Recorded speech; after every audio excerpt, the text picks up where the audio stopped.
बिस्मिल्लाहिर्रहमानिर्रहीम, अस्सलाम वालेकुम। कनाडा का पीआर वीज़ा कैसे हासिल करें? कनाडा में जाके कैसे सेटल हुआ जा सकता है? दोस्तों, आप जानते हैं कि पाकिस्तान, इंडिया, नेपाल, बांग्लादेश ये जो हमारा सब कॉन्टिनेंट है, यहाँ के लोगों की काफ़ी बड़ी तादाद कनाडा में आबाद है। वो वहाँ के परमानेंट रेज़िडेंट्स भी हैं और बहुत सारे लोग जो सिटीज़न भी हैं।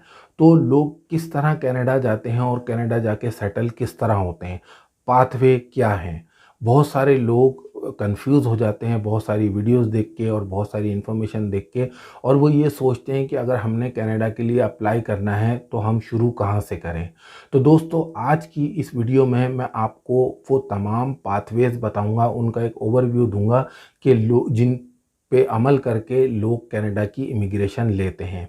साथ ही मैं आपको कुछ इसमें ऐसी चीज़ें भी बताऊंगा, मिसाल के तौर पे, कि अगर हम ये काम कर लें तो फिर हम कनाडा की इमिग्रेशन 90% हमारे लिए, ये कह रहे हैं, इसके चांसेस बढ़ सकते हैं। तो वो क्या चीज़ें हैं वो भी मैं आपको बताऊंगा।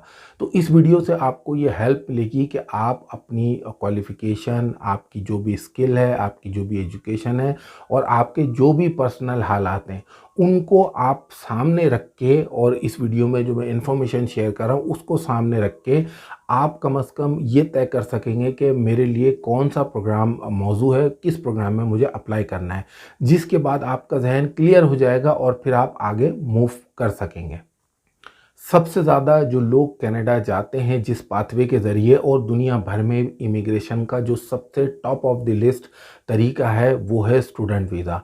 जी हाँ दोस्तों, पाकिस्तानी इंडियंस की जो बड़ी तादाद कनाडा में आबाद है, उनमें ज़्यादातर लोग स्टूडेंट वीज़ा पे वहाँ गए। उसके बाद उन्होंने अपनी फैमिली और अपने दीगर ख़ानदान के लोगों को, उनको भी कनाडा बुलाया है और बुलाते हैं, और ये सिलसिला जारी है। स्टूडेंट वीज़ा में कम से कम 1 साल का अगर आप किसी कोर्स में दाखिला लेते हैं तो आप कनाडा जा सकते हैं। कनाडा का वहाँ जाके फिर आप स्टडी के साथ या उसके बाद आप वहाँ का पीआर वीज़ा अप्लाई कर सकते हैं, यानी परमानेंट रेजिडेंसी ले सकते हैं।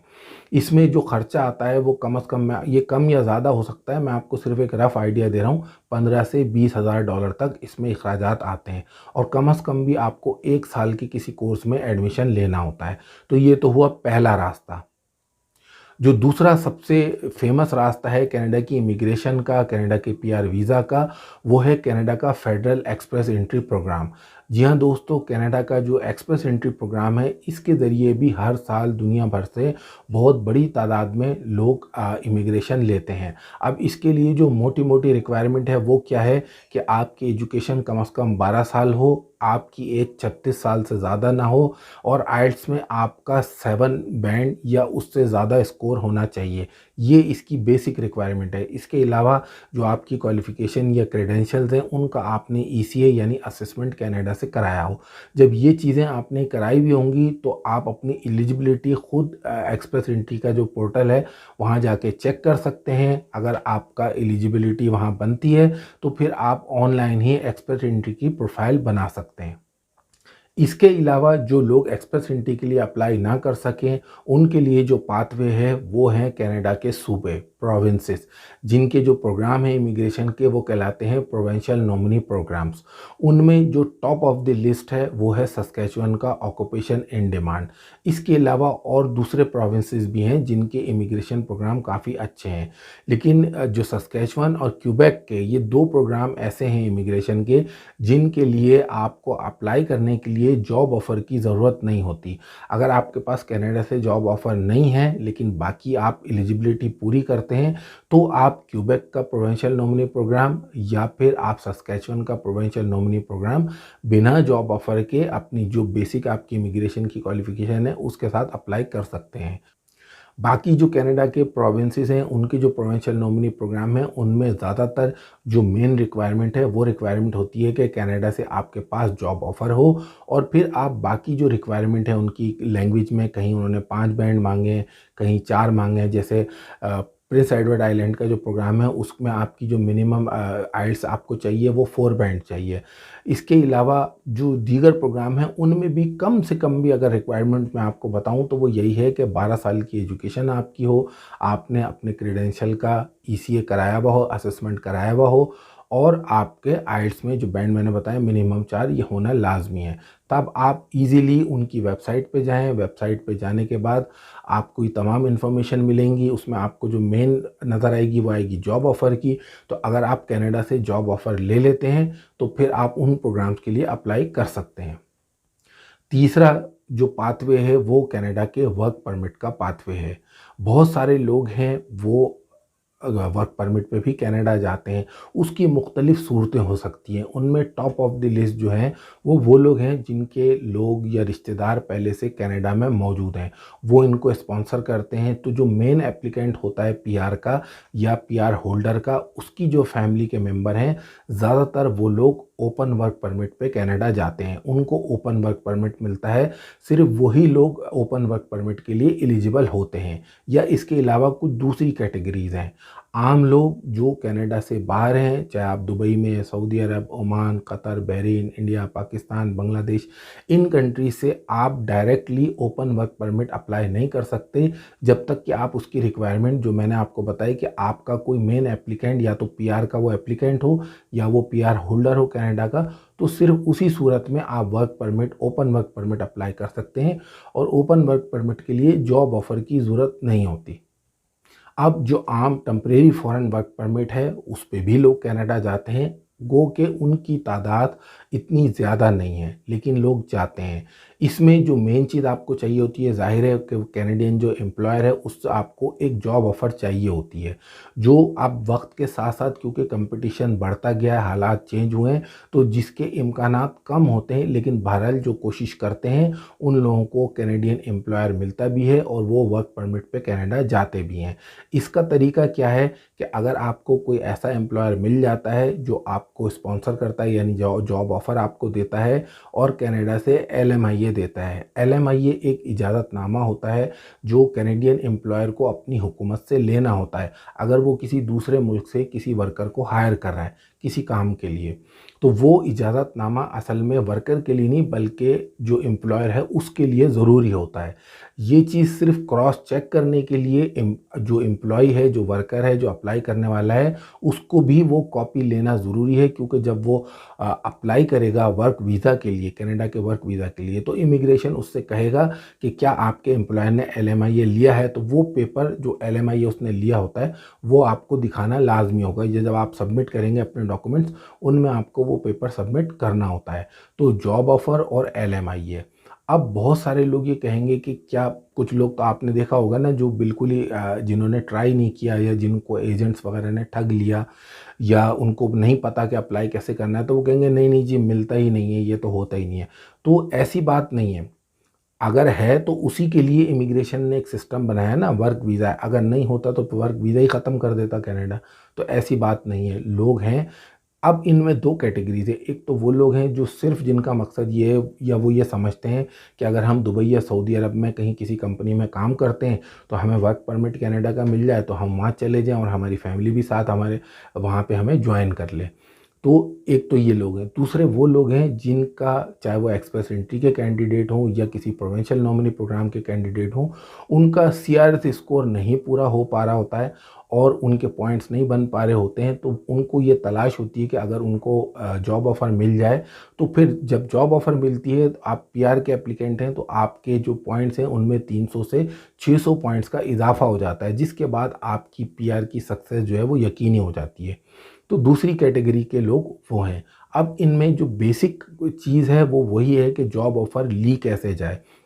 जब आप अप्लाई करते हैं तो अप्लाई करने का असल में जब सही तरीका आप इख्तियार करेंगे तो इस बात के काफ़ी ज़्यादा इम्कानात हैं कि आपका कम से कम महीने में, 2 महीने में, 3 महीने में एक आध इंटरव्यू की कॉल आपको लाजमी आए।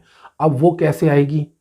उसके लिए देखें, सबसे पहला तरीका ये है जो ऑथेंटिक तरीका है कि जॉब बैंक कनाडा और जो कनाडा के मुख्तलिफ़ सूबे हैं, मुख्तलिफ़ प्रोविंसेस हैं, इनके अपने जॉब बोर्ड्स हैं। जो जॉब बैंक कनाडा है वो भी एक जॉब पोर्टल है। उस पे जाके आप अपनी स्किल, अपने पेशे, उसके मुताबिक आप देखें कि वहाँ कौन सी वैकेंसी खाली है। मुख्तलिफ वहाँ पे इश्तिहारात आपको मिलेंगे। अगर वहाँ ये लिखा हुआ आता है किसी वैकेंसी के नीचे कि if you are not in Canada employer will not consider you, ये एक लीगल स्टेटमेंट होता है, आपने इसको कंसीडर नहीं करना। अगर मैं उसकी डिटेल आपको बताऊंगा कि ये क्यों होता है तो वो आम लोगों के समझने की बात नहीं है। भाई यूँ समझें कि ये एक स्टेटमेंट होता है। अब आपकी अगर एक्सप्रेस एंट्री में प्रोफाइल नहीं है तो आप जॉब बैंक कनाडा पे डायरेक्ट अप्लाई नहीं कर सकते किसी भी जॉब के लिए। अब इस पे आप कैसे करें, चाहे आप किसी भी कैटेगरी से आपका ताल्लुक है, तो उसके लिए ये तरीका है कि आप ये देखें कि ये इश्तिहार किस कंपनी ने दिया है। उस कंपनी के नाम को कॉपी करके आप गूगल पे सर्च करें और उस कंपनी को डायरेक्ट अप्रोच करें, डायरेक्ट आप जो अपनी रेज्यूमे है वो आप उस कंपनी को भेजें। दूसरा तरीका ये है कि जो कनाडा के मुख्तलिफ प्रोग्राम हैं उनमें कुछ डेजिग्नेटेड एम्प्लॉयर्स हैं, उनकी लिस्टें दी गई हैं उन प्रोग्राम्स के लिए जो वो फॉरेन वर्कर्स को हायर करते हैं, जो गैर मुल्की वर्कर्स हैं उनको हायर करते हैं।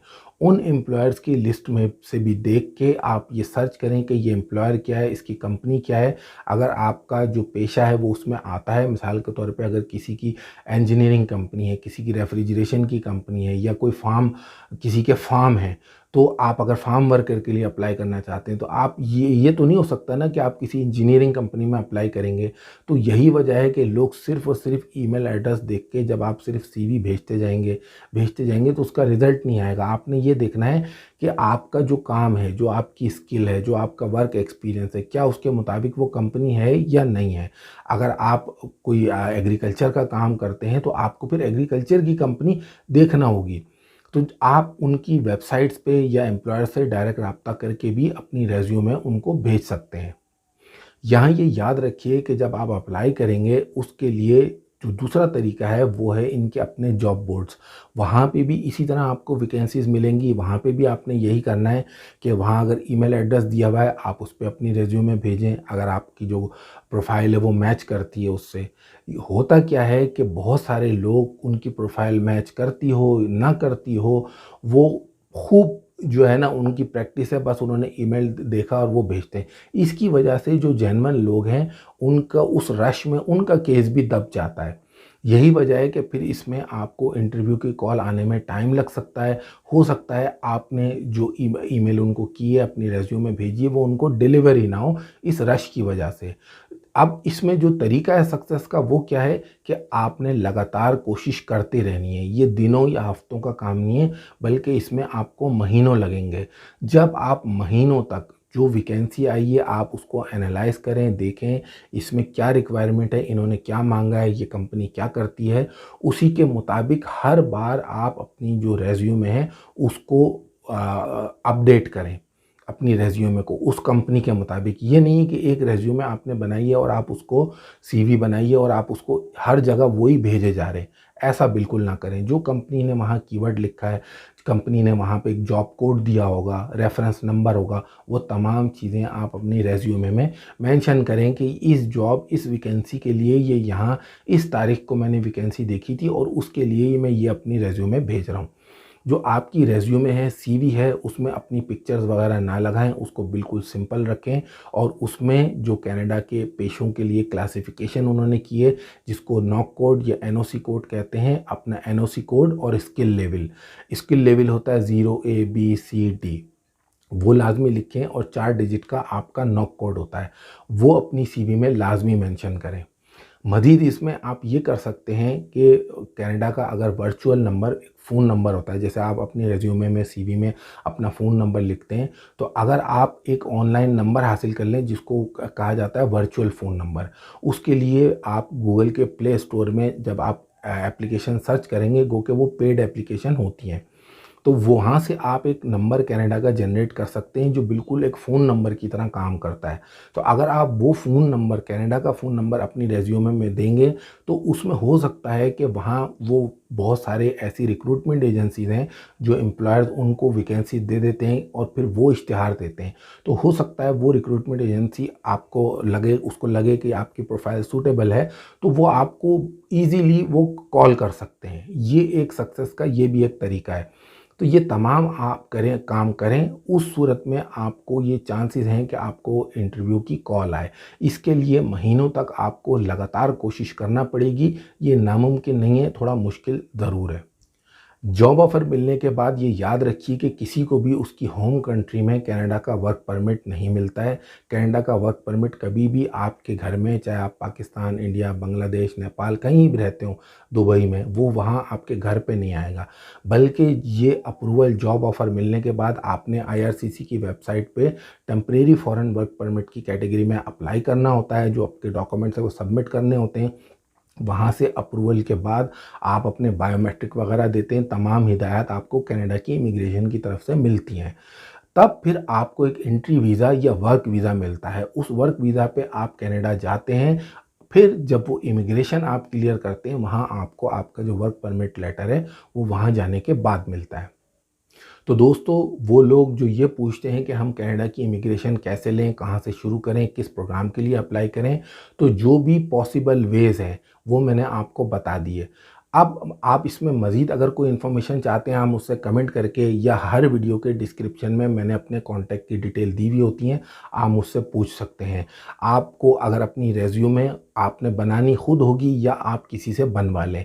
अगर आपको उसका फॉर्मेट चाहिए वो मैं आपको प्रोवाइड कर दूँगा। एम्प्लॉयमेंट एजेंसीज़, एक चीज़ और मैं आपको ऐड कर दूँ कि इसके अलावा वहाँ बहुत सारे कंसल्टेंट हैं कनाडा में, या रिक्रूटमेंट एजेंसीज़ हैं। आप अगर चाहते हैं कि एम्प्लॉयमेंट के थ्रू जाएँ, यानी वर्क परमिट के थ्रू जाएँ, जॉब ऑफ़र के थ्रू जाएँ, तो आप उनसे भी राब्ता कर सकते हैं। ये याद रखिए, जब आप भर-भर के किसी को डॉक्यूमेंट्स या ईमेल भेजेंगे तो बहुत मुश्किल है कि आपको रिप्लाई आए। जब आप टू द पॉइंट उनसे बात करेंगे तो आपको रिप्लाई ज़रूर आएगा। तो अगर ये तमाम डिटेल्स अगर आपको चाहिए, एम्प्लॉयर्स की कोई लिस्ट चाहिए, उसका रिज्यूमे का कोई फॉर्मेट चाहिए, तो आप मुझे कमेंट कर सकते हैं, ईमेल कर सकते हैं। हर वीडियो के डिस्क्रिप्शन में मेरे कॉन्टैक्ट्स की डिटेल्स मौजूद हैं। इसके अलावा अगर आप ज़बानी कोई बात पूछना चाहते हैं तो आप फेसबुक पेज पे, मेरे पहले फेसबुक जो पेज है पिक्सट्यूब वाईटी, उसको आप फॉलो करें, ऐड करें। उसके बाद फिर आप वहाँ मैसेंजर में आप अपना मैसेज छोड़ दें और मुझे वॉइस मैसेज कर दें। जो भी लोग हैं जो राब्ता करते हैं फेसबुक मैसेंजर के थ्रू, मेरी कोशिश होती है कि उनको जल्द अज जल्द उनका जो सवाल है उसका जवाब दूँ। तो आप वॉइस मैसेज मुझे कर दें, मैं आपको उसका जवाब कोशिश करूँगा ज़रूर दूँ। तो दोस्तों, उम्मीद करता हूँ ये वीडियो आपको पसंद आई होगी। अगर ये वीडियो अच्छी लगी तो इस वीडियो को लाइक कर दीजिए। अगर आप मेरे चैनल पिक्सट्यूब पे पहली बार आए हैं तो मेरे चैनल को सब्सक्राइब भी ज़रूर कीजिए। वीडियो देखने का शुक्रिया।